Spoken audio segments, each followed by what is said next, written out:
Assalamualaikum warahmatullahi wabarakatuh. Baiklah teman-teman, jumpa lagi di Aista Channel ya.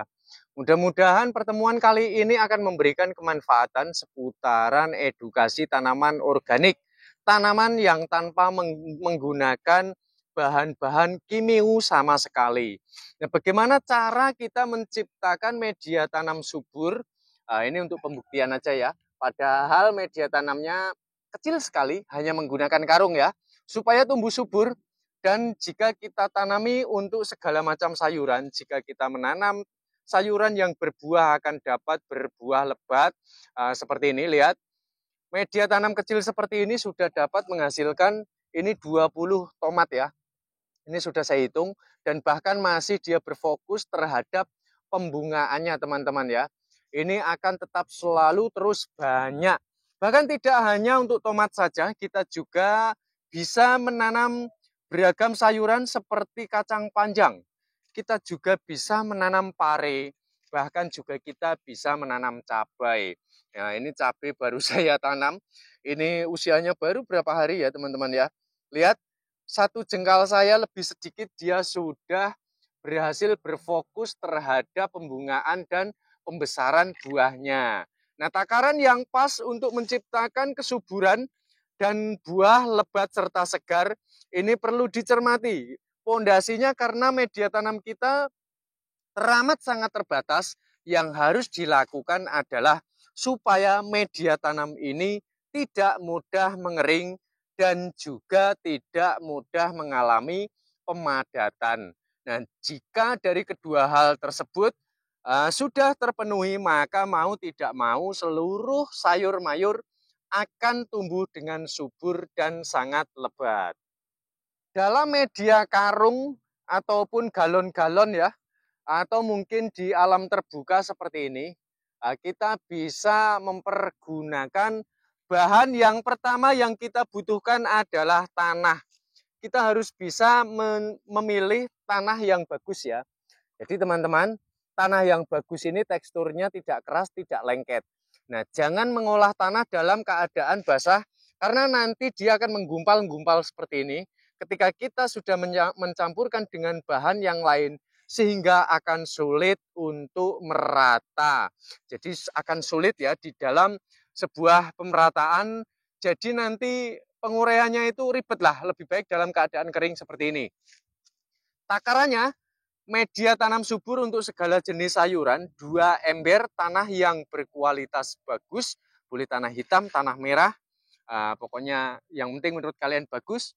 Dan kita campurkan karena mengingat media ini teramat sangat terbatas, agar tidak mudah untuk memadat, maka kita membutuhkan sekam bakar teman-teman. Nah, sekam bakar ini dia akan update menjadi pupuk organik dan dia dapat membantu tingkat kelembapan juga sehingga nanti tanah kita tidak mudah mengering. Nah, dengan sekam bakar ini juga dapat menjaga tingkat kegemburan tanah sehingga nanti media tanam kita ini tidak akan segera memadat. Nih yang belum dicampur ya tanahnya ya. Dan teramat sangat berbeda sekali dengan yang sudah dicampur. Tuh. Karena saking gemburnya, kelembapan juga memadai, akhirnya seluruh sayur mayur kita akan tumbuh dengan sangat baik.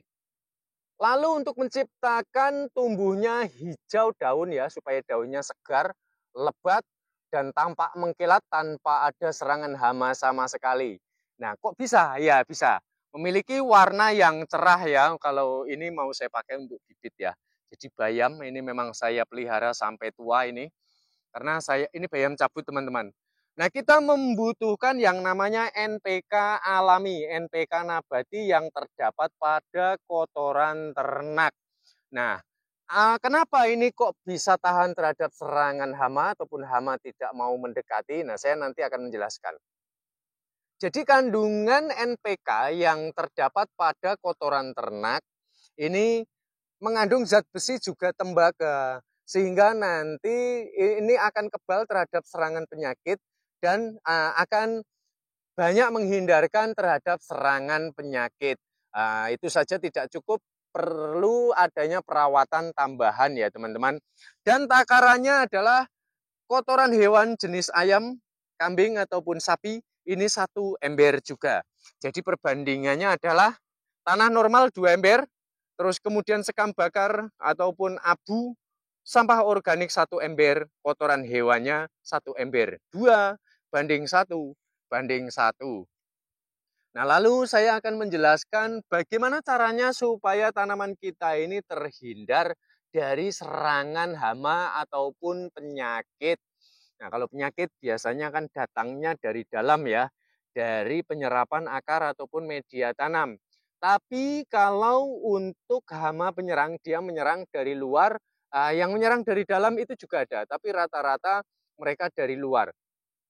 Nah, untuk perawatan di luar perlu kita melakukan sebuah antisipasi, jadi mencegah ini akan lebih baik daripada mengobati. Jadi sebelum hama tanaman menghinggapi, maka kita perlu menyemprotnya 1 minggu sekali dengan racikan air lada. Air lada ini memiliki karakter yang pedas dan panas ya, yang dicampur dengan jahe. Nah, takarannya teman-teman dapat menggunakan perbandingan 1 liter air, 1 sendok lada atau merica itu ya, yang kalian tumbuk halus, dikasih jahe 200 gram, lalu kalian hancurkan, beri air hangat atau direbus hingga mendidih, disaring dan kemudian disemprotkan dari pucuk daun, bunga, boleh juga buah, batang, bahkan hingga sampai kita menyemprotkan pada akarnya, karena ini dapat menangkal seluruh hama.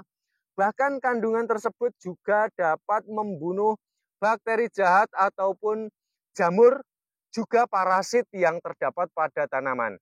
Sehingga tanaman kita akan tumbuh dengan sangat subur tanpa ada masalah sama sekali dengan teknik perawatan ataupun dalam pemberian insektisida nabati ini akan dapat melindungi semua tanaman kita dari serangan hama ataupun serangan penyakit. Nah, solusi yang paling bagus ketika kita dapati tanahnya ini memadat ya teman-teman ya, mudah kering. Jadi istimewanya kita menanam di dalam media terbatas seperti ini, kita tidak perlu melakukan pemupukan ulang sampai masa panen selesai. Ketika tanahnya ini sudah kita dapati memadat, maka kita gemburkan kembali ya teman-teman ya.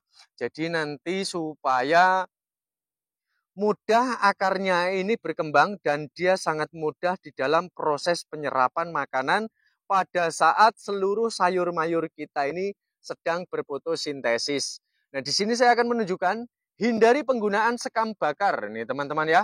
Sekam bakar ini dapat memunculkan hawa panas walaupun ini sudah saya kasih tampungan air di bawahnya seperti ini ya. Karena panasnya yang berlebih dapat mengakibatkan tumbuhnya batangnya ini menjadi kerdil, daunnya menguning, dan buahnya kalian bisa lihat ya. Kecil-kecil seperti unyil kayak gini ya, pendek dan kurus. Nah, kalian kalau menggunakan sekam bakar maka nanti hasilnya akan seperti ini. Ini karena sekam bakar tidak mengandung unsur panas yang berlebih sehingga nanti tanaman kita dengan pemberian sekam bakar tersebut malah justru akan semakin subur. Baiklah pemirsa, saya rasa ulasan tentang media tanam subur untuk segala jenis macam sayuran ini akan sangat subur dan mudah-mudahan akan mencapai hasil panen yang lebih baik kalau sistem perawatannya ini benar dan konsisten. Dan kita jumpa pada tutorial bermanfaat selanjutnya. Salam perkebunan, salam cinta tanaman.